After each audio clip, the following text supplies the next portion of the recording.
حضرت حمزہ بن عبد المطلب حضور نبی کریم صلی اللہ علیہ وسلم کے چچا اور رضائی بھائی تھے، کیونکہ آپ دونوں نے حضرت صوبیہ کا دودھ پیا۔ آپ کا تعلق قریش کے معزز خاندان بنو ہاشم سے تھا۔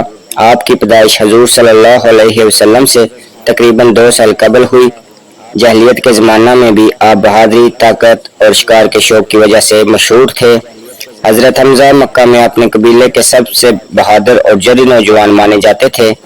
ایک دن جب ابو جہل نے حضور صلی اللہ علیہ وآلہ وسلم کو برا بھلا کہا اور بدسلوکی کی تو حضرت حمزہ شکار سے واپس آتے ہوئے یہ خبر سن کر غصے میں سیدھے کعبہ پہنچے اور ابو جہل کو زور سے مارا اور کہا، میں بھی اس دین پر ہوں جس پر محمد صلی اللہ علیہ وسلم ہے، اگر سچے ہو تو میرا مقابلہ کرو۔ یوں آپ اسلام میں داخل ہو گئے اور اسلام کو ایک مضبوط سہارا ملا۔ شجاعت اور غزوات میں کردار۔ اسلام قبول کرنے کے بعد حضرت حمزہ ہمیشہ حضور صلی اللہ علیہ وآلہ وسلم کے ساتھ رہے۔ آپ نے ہجرت کے بعد مدینہ میں بھی اہم کردار ادا کیا۔ غزوہ بدر میں آپ نے بہادری کے جوہر دکھائے اور قریش کے بڑے بڑے سرداروں کو واصل جہنم کیا۔ اس لیے آپ کو اسد اللہ یعنی اللہ کا شیر اور اسد الرسول رسول کا شیر کا لقب ملا۔ آپ کی شہادت غزوہ احد میں ہوئی۔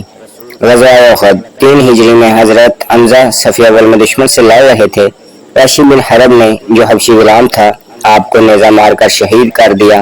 یہ حملہ ابو سفیان کی بیوی ہند کے کہنے پر کیا گیا کیونکہ وہ اپنے باپ، چاچا اور بھائی کے قتل کا بدلہ لینا چاہتی تھی۔ شہادت کے بعد ہند نے حضرت حمزہ کا سینہ چاک کیا اور جگر نکال کر چبایا، مگر اللہ نے اسے نگلنے نہ دیا۔ حضور صلی اللہ علیہ وسلم کا غم اور مقام۔ حضرت حمزہ کی شہادت پر حضور صلی اللہ علیہ وسلم بہت روئے اور فرمایا، حمزہ پر کبھی کوئی ایسا غم نہیں آیا جیسا آج آیا ہے۔ آپ صلی اللہ علیہ وسلم نے انہیں سید الشہداء کا لقب دیا۔ آپ کا مقام و مرتبہ، آپ کو جنت میں بلند مقام حاصل ہے۔ آپ کی بہادری، قربانی اور اسلام سے محبت ہمیشہ مسلمانوں کے لیے مثال ہے۔ قرآن میں شہداء کے مقام کی جو آیت نازل ہوئی ان میں آپ بھی شامل ہیں۔ حضرت حمزہ کی زندگی یہ سکھاتی ہے کہ ایمان لانے کے بعد حق کی راہ میں کسی خوف یا لالچ کو اہمیت نہیں دینی چاہیے اور اسلام کے لیے جان دینا سب سے بڑی سعادت ہے۔